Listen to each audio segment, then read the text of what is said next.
Hello everyone and welcome back to my channel. Socks is being really grumpy today because he wants to sit in my lap, of course, all day, and I've been off to do things, but now I'm sitting still and I thought I'd catch up. I've been thinking more about this idea of a small idiosyncratic book club that me and Bernard Socks will be responsible for. Not like these book clubs sponsored or fronted by TV stars or film stars, where they push brand new books that they clearly haven't read, or they've skimmed, or somebody else has told them. It's not that kind of book club. It would be a book club of things that I have read, books that have meant something to me over the years that perhaps aren't freely available anymore, that you'd have to go hunting for. It's a book club that would take some effort, perhaps, to find these things. A book club that was slightly obscure and obtuse and eclectic and peculiar and perverse, perhaps. So I was thinking about books that have appealed to me in the summer. I went back through my reading journals and looked for books that stood out in summers past. And a whole load of things occurred to me that would be fun to talk about and maybe reread and to suggest to you. I've got too many to actually include. I don't know how many books you have in a book club. 4 or 6, maybe 6. 6 is a good number.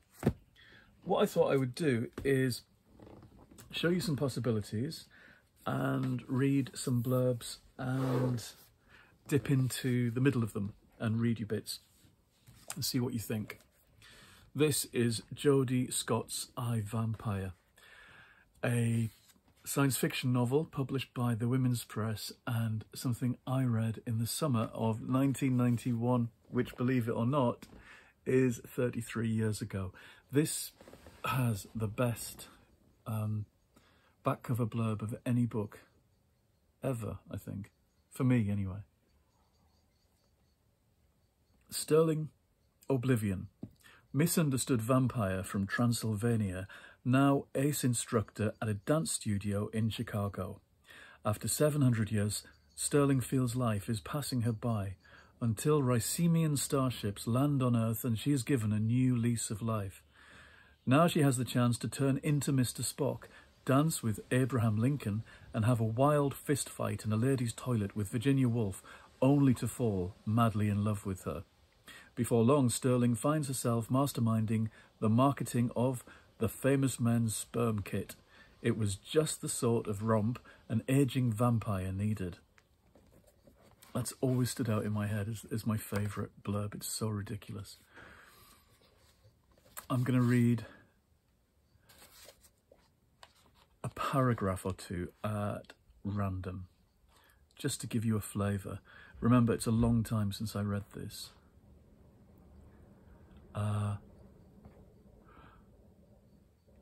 Wolf hitched up her jeans. You'll have your proof, sir, in due course. Meanwhile, for everyone who sticks around, it's a free lunch and free beer. Now, who's with me? Get those cute little paws up. A few score hands shot up, including Vicky's. The speaker counted them using her chalk as a pointer and wrote the number on the blackboard. Now listen carefully, you jabbeeps. My company, known as the Famous Men's Telegenesis Corp, is about to launch an all-out sales campaign. First, let me explain telegenesis, or telegenesis. She turned and scrawled the word in big letters on the blackboard. It means parenthood at a distance. There was a silence as Wolf looked from face to face. Then she continued, the fact that our plans will upgrade the human race is incidental. Basically, we're going to train sales crews to go door to door calling on housewives, selling them a bundle from heaven, which we call the Famous Men's Sperm Kit.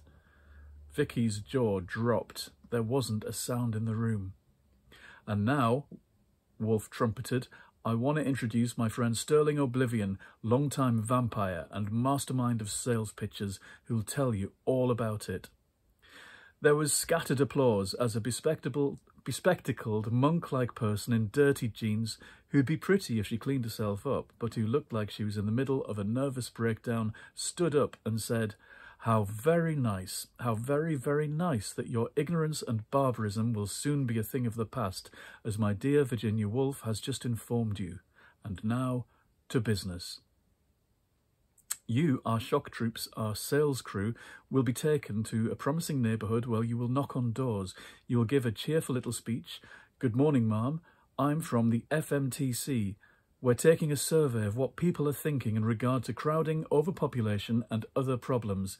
Yes, sirree, Bob, there's a chance for you to state your opinions without any backlash. Then, chuckle a friendly chuckle, whip out a questionnaire and begin. It's kind of like Kurt Vonnegut, I realise now, all these years later. Although I think I had read Vonnegut by then. Anyway, that's a chunk of that. Kind of ridiculous book. Now, more serious, from 96. The summer of 96, I read my first book by Georgina Hammack, The Arizona Game. Let's see the blurb first. Arizona, Ariz, or, brackets, with zip code AZ, the Grand Canyon State. It's not a very good blurb, I've got to say. Georgina Hammack's dazzling first novel tells the story of Hannah and her journey to reach the real Arizona. First, though, Hannah has to unravel the mystery of her own past, a difficult journey through disturbing family memories and deep secrets. Surrounded by an eccentric and unpredictable group of family and friends, Hannah must navigate her precarious way with immense care. It really isn't a very good blurb. It doesn't tell you anything at all, does it? I'm going to dip in. Georgina Hammack's one of my favourite writers. She writes so well about people in difficult, tricky, often embarrassing situations. Choose a page at random. The fun fair's in our town this week, and although it's been raining all day and is drizzling soon, still, Jocelyn says she'll take us. We've been begging since tea. Aunt Hope says Jocelyn's out of her mind. The fairground will be a lake. Nothing would induce her to go, even if she had no marking to do. Strangely, she makes no mention of the homework Tony and I have, but she's loopy at the moment, and it's only 2 months since Uncle Bear died. Jocelyn spoils Tony and me at the fair, and she tends to spoil me when Aunt Hope isn't around. She buys us hot dogs and candy floss and white soft ice cream in cornets with sticks of chocolate flakes stuck in the sides. The sweet sweat smell of hot dogs and onions follows us from booth to booth. There's no escape. The smell's trapped in the stifling, deafening air that weighs down the fairground. We have 50 pence each to spend the way we want, and we lose it at games of chance in these little booths which are lit by flashing bulbs, red, yellow and blue. There are more bulbs over our heads, strung on wires, so you can see your way along the slippery duckboard passageways. The rain's held off, but Aunt Hope was right. The fairground is a lake. When we've spent our money and won nothing, Jocelyn digs into her purse again. All three of us ride the motorbikes on the merry-go-round, the switchback and the waltzers. And after that we drive the dodgems, which Jocelyn calls bumper cars. Can we go on the Red Devils next? It's Tony, bleating. She has a round face with freckled cheeks, a turned-up nose, also freckled, round blue eyes, pale, almost white hair and eyebrows. American kiddie movie star looks. Disgusting to my mind. Disgusting behaviour too, considering all the treats. 2 goes on the dodgems she's already had. No, that's it. Jocelyn's had enough. To my relief, for the Red Devils are terrifying. Just to see them in action is enough to scare me to death. I've never flown in them or wanted to. The Red Devils are a boys' ride. The people who climb into those planes are mostly teenage boys and young men, singly or in pairs. The only girls you see embark are accompanied by boys. The sort of show-off boys who get a kick out of scaring girls, who, when the girls are thoroughly scared, get a kick out of comforting them. Enough's enough, Jocelyn says. It's late. We're going home now. Great. What's next? I'm going to read some of The Hour Between, Sebastian Stewart, which was a novel I must have read in 2010, 11, sometime around then. And I can't think how I came by it. I can't think what the connection is. No, I don't remember. When Arthur McDougall is kicked out of Manhattan's toniest boys' school, his parents ship him off to the only place that will take him in, the Christian Science-inflected Spooner School. There, in the woods of Connecticut, Arthur meets Katrina Felt, the charming, troubled daughter of a Hollywood movie star. As Arthur struggles with his sexuality and Katrina's beauty and talent land her in a Broadway musical, the two forge a tender friendship. But while Arthur's confidence grows, Katrina is pulled down by the heartbreaking secrets and sorrows of her past. By year's end, their lives will be changed forever. See, that's a good blurb. It kind of lets you into the atmosphere as well as the story of the piece. Okay, at random. He was acting so differently from Thanksgiving. There was no affection, just a taunting masculine sexuality. More confusion. I had furtively read City of Night at the library. I knew about rough trade, role-playing, all that, but my fantasies of gay love ran more towards some soft focus image of two equals, sensitive, long-limbed young men taking walks across the bucolic English countryside before retreating to a sweet enfolding room up under the eaves for a long afternoon of love-making, passionate but playful, the soft waning sunlight time's only intrusion onto their idyll. But if Lenny saw things differently, well, who was I to argue? I certainly wouldn't argue with the want that was making my knees go soft.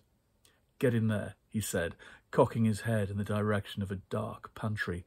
I turned, and he grabbed my hips and pushed himself up against my rear end.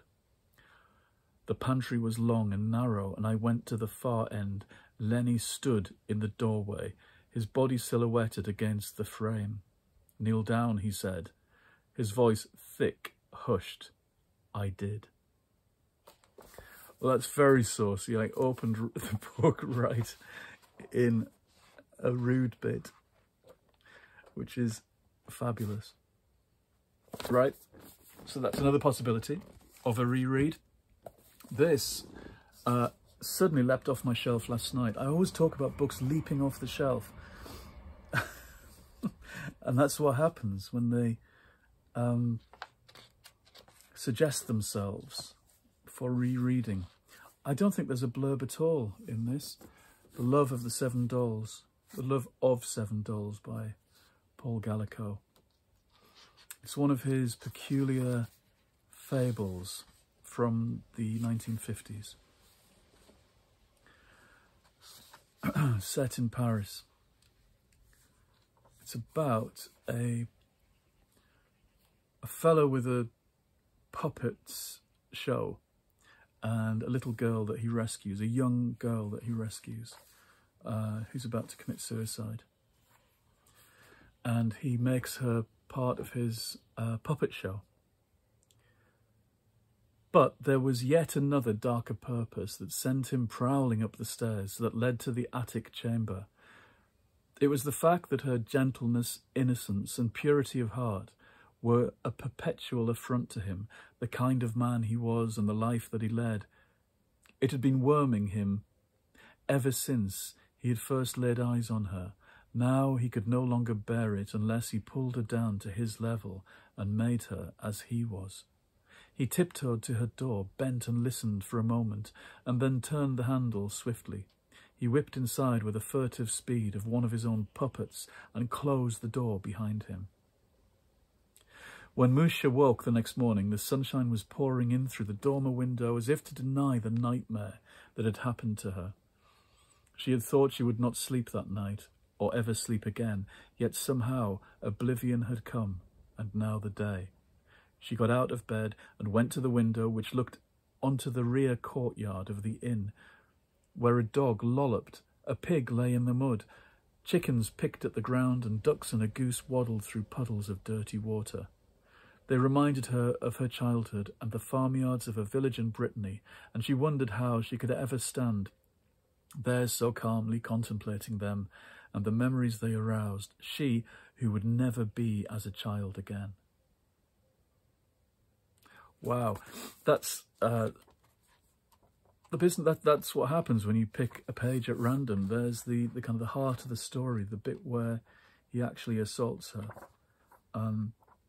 I think the whole point of the story is that the puppets are the characters she trusts, and she talks to the puppets even though we know, and I guess she knows too, that it's this horrible man who controls them.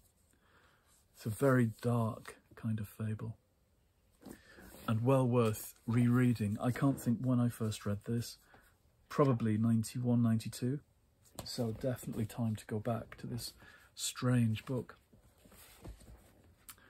I'm going to run over time, never mind.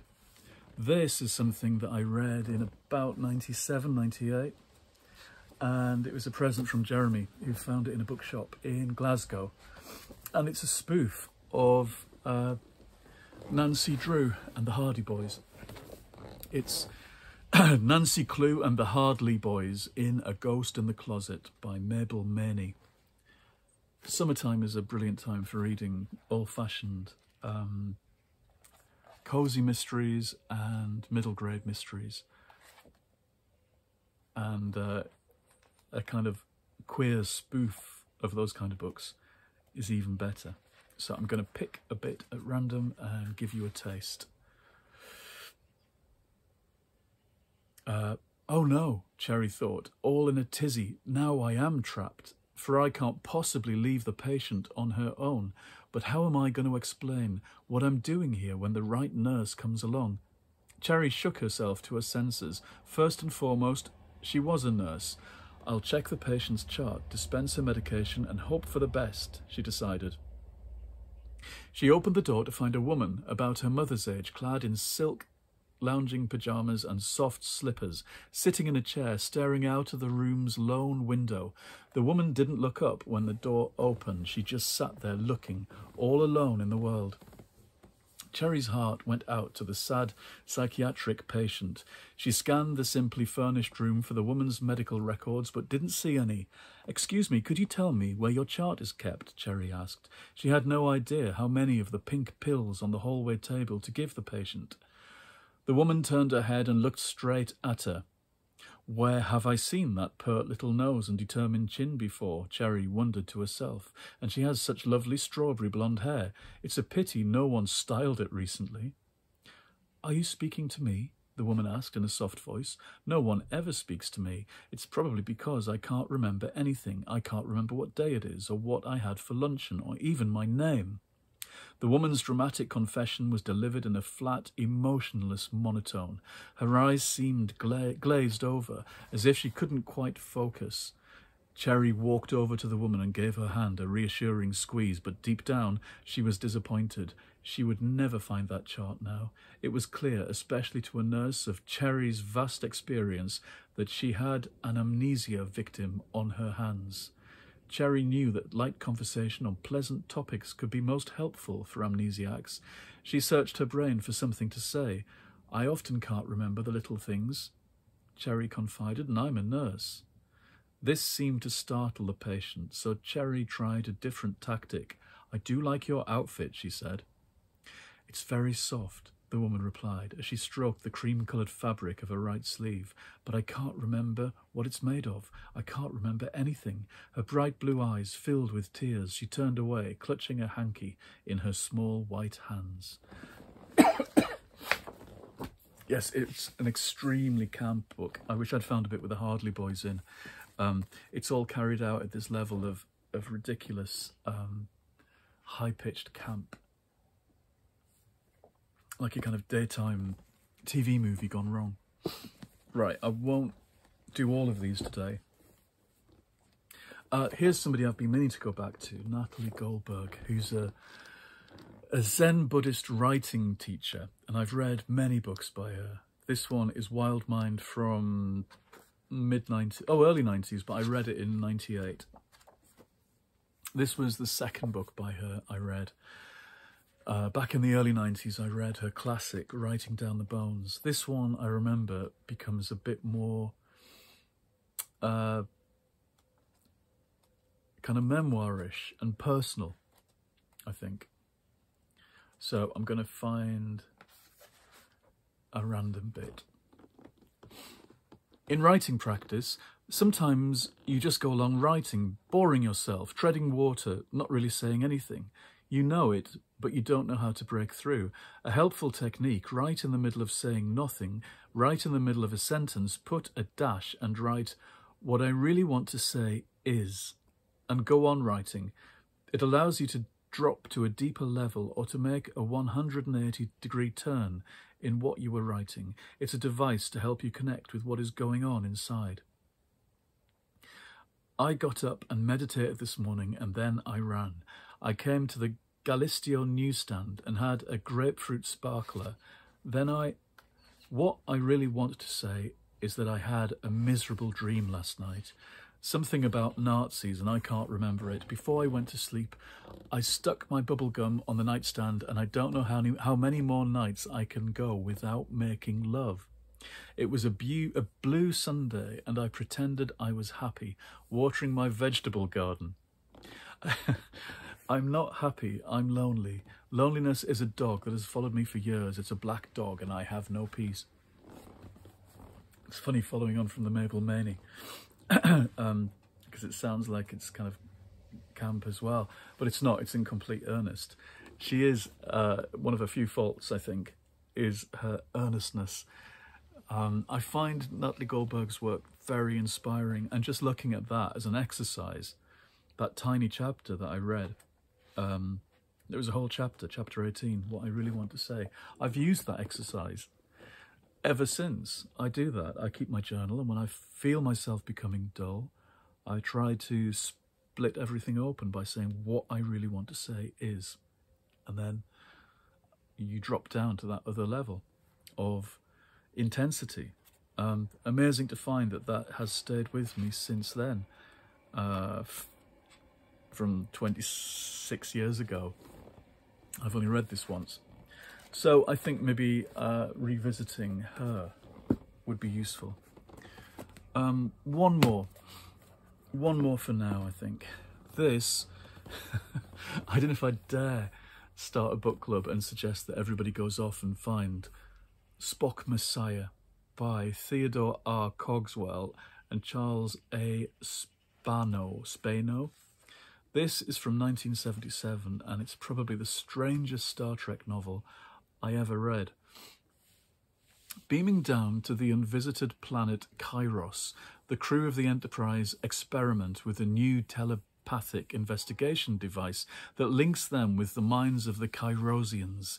But an error makes Spock the telepathic captive of a madman, a paranoid wandering preacher who believes he has been chosen to purge the planet of sin, and when Spock's Vulcan genius is linked to the preacher's spell-binding power, a holy war breaks out for control of Kairos. The only way Captain Kirk can save the planet and the lives of his crew is by killing Spock. The stakes were always higher, and the adventures were always stranger in the Star Trek novels, far more than TV. I'm going to read you a little bit of this. I think this is it, she said.